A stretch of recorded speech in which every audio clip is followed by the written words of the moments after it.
Guys! Welcome back po dito sa aking YouTube channel. Kamusta po kayo? Andito na naman nga po ako si Gandara, ang inyong ka-digital recads na maghahatid ng latest update and fresh happenings about TVJ and digital recads. And for tonight, ang pag-uusapan nga po natin ay patungkol po dito kay Henyo Master na kung saan ay registered na po sa kanya ang titulong Itbulaga. Kaya naman, talagang wala na pong makakapagpigil para gamitin po ng TVJ ang titulong Itbulaga di umano dito sa TV5. So, tuluyan na nga kayang mapapalitan po ang EAT ng Itbulaga. Although kanina nakita po natin na nakalagay po sa kanilang title ay EAT Bulaga ang kanilang ginamit. But before that guys, para sa mga hindi pa po pala nakaka-subscribe sa aking YouTube channel, maaari po ninyong pindutin ang subscribe button and the notification bell para maging updated po kayo sa mga susunod nating balita. At eto na nga ka-digital recads, simulan po natin ang ating update ngayon na napakaganda.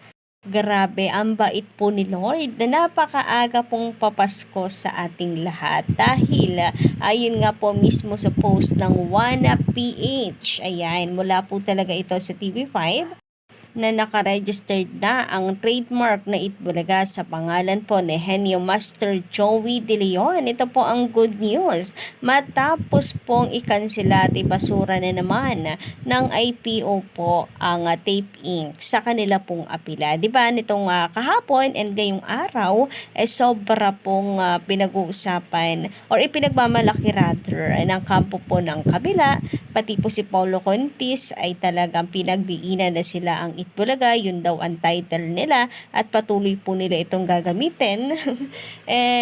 Agad-agara naman pong binasura ng IPO ang apila ng Tape Inc. Napakatibay po kasi talaga ng pruweba ng TVJ na sila ang tunay na may-ari nito, sila ang nakapag-conceptualize ng titulong Itbulaga. Sabi nga po ng panunupalpal ng IPO, para po sa Tape Inc. hindi paunahan ang trademark. Hindi porket ikaw ang unang nagrehistro ay ikaw na ang rightful owners nito.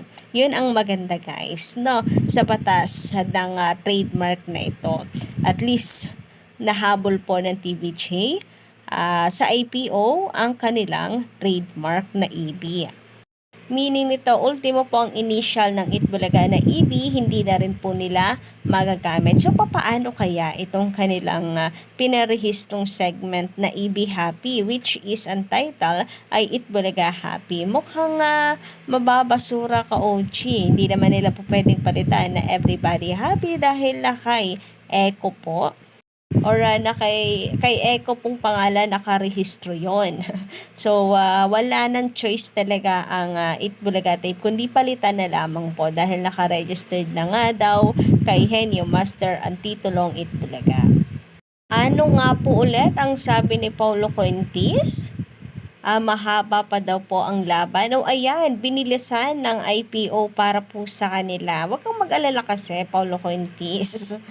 Pinagmamalaki nyo yung apila ninyo, kaya po pwede nyo pang gamitan ng Itbulaga. Ayan, binilisan ng IPO ang pagbasura ng inyong apila. Grabe, napaka-fresh na fresh pa naman po ng balita ng Tape or ng sinabi ng Tape. Kahapon lang fresh na fresh pa. Hindi daw maaring gamitin ng TVJ ang titulong Itbulaga dahil pending pa ang appeal ng Tape. Fresh na fresh pa naman ang balita, tapos biglang ganito ang sunod na bubulaga sa kanila. Binasura agad-agad. Napakabilis man po nilang nag-apila, napakabilis din po ng response ng IPO. Samantala, ang post din naman po ng Tape Inc. at syempre ang sinabi rin ni Paulo Contis, ka-OG, natuloy lang daw po ang pagbibigay nila ng tulong at saya. Sinupalpal din naman po agad ito ng mga netizen. Sabi nga po dito sa post ni Miss Carolina Perona, magandang gabi, hindi issue yung pagtulong nyo, Contis. Walang pumipigil sa inyo na tumulong. Ang pinag-uusapan ay yung pag-angkin nyo sa hindi naman sa inyo. O di ba dun pa lang nasupalpal po agad sila. Inaano po kasi nila nililiko po nila ang usapan.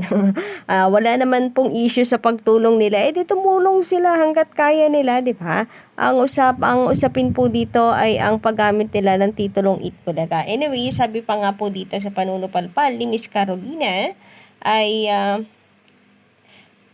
kung dito sa APO pa lang ay hindi nyo ma-establish o mapatunayan ang origin ng title at di rin naging credible ang narrative niyo, ano pa ang sasabihin niyo sa pag-a-appeal niyo? May babaguhin kayo sa mga statements?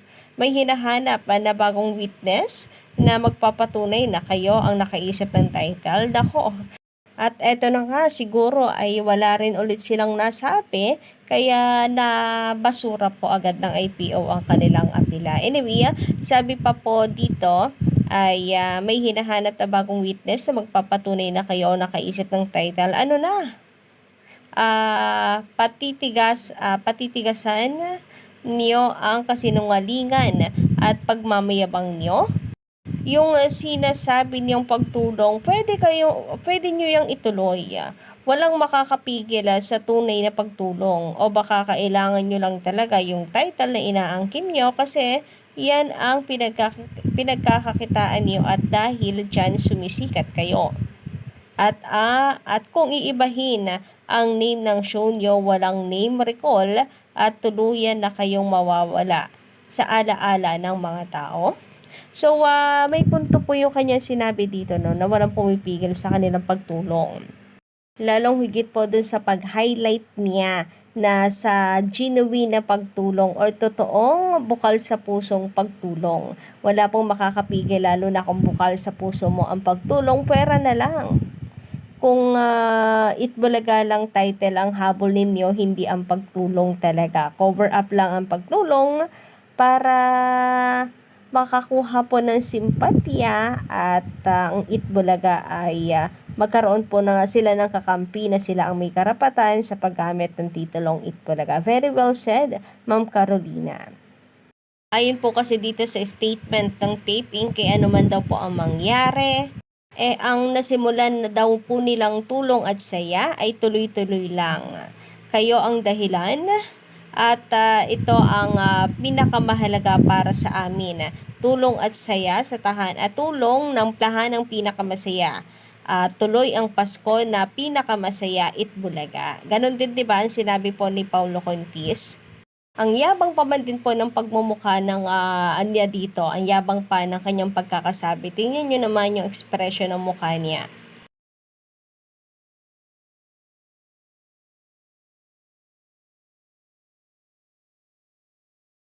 Pa po ang laban, ibig sabihin, legally, wala pang final. Ano man ang mangyari, ang nasimulan po namin na tulong at saya ay itutuloy lang po namin araw-araw. And sabi nga po dito, ayon kay Henyo Master Joey De Leon, sa paggamit ng tape ng Itbulaga pa rin after po ng pagkakansela ng IPO ng trademark nila, pakapala na lamang daw. Lalo na siguro ngayon na binasura ng IPO ang kanila pong apela. Kapag patuloy pa rin nilang ginamit ang titulong Itbulaga, ay mas lalo na po talaga na makapal ang pagmumukha nila kapag kaganoon. Tama po si Henyo Master, pakapalan na lang siguro talaga.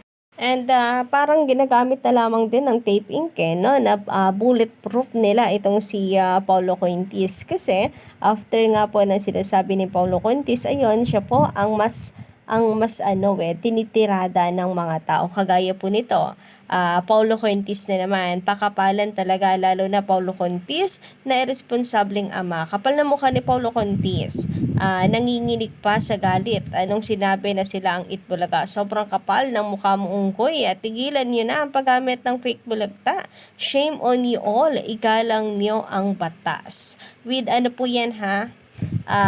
with capital letters, with all capital letters. So, diin talaga, shame on you all, igalang niyo ang batas. Ganun. Anyway, sabi nga po dito sa article kasi, inihayag na taping na gagamitin pa rin nila ang title na Itbulaga sa kabila ng pagkansela ng Intellectual Property Office or IPO ang trademark registration nila para rito. Umapila naman sina Tito Soto, Vic Soto, and Joey De Leon ng respeto sa tape at itigil na ang paggamit ng pangalang Itbulaga. Yes, guys, respeto. Sa isinigawa ang press con ng TVJ kahapon, December 6, isang reporter ang nagtanong sa kanila kung possible na dalawang Itbulaga ang mapapanood ng publiko. Sabi po dito, hirit ni Joey, yung tao na ang hahatol niyan mga taong bayan. Well, itutuloy yung mga sa mga legal. Pero yung mga tao, nakikita mo naman na kung ano ang reaksyon ng mga tao, pakapala na lang. Ayon sa abogado nila, Attorney Enrique de la Cruz, noon pa man ay noon pa man na lumipat ang TVJ sa TV5 ay pwede na nilang gamitan ng title na Itbulaga. Ngunit, nirespeto raw ng iconic trio ang batas at nagparaya. Paliwanag na Attorney de la Cruz ang trademark registration ng tape para sa merchandise lamang at hindi for entertainment o show. At ngayong lumabas, aniya ang desisyon ng IPO, dapat ang tape naman ang rumespeto rito. Grabe, iba po talaga itong si attorney, guys. Alam niyo yun, na simple words, napakaikling words, pero malalim at buong-buo ang mensahe. With the matching hampas ng mag-asawang sampal para po sa taping. So, yun lang guys, munang update natin ngayong gabi. Don't forget to click the subscribe button and notification bell para po sa iba pang mga balita patungkol po sa showbiz and TVJ updates.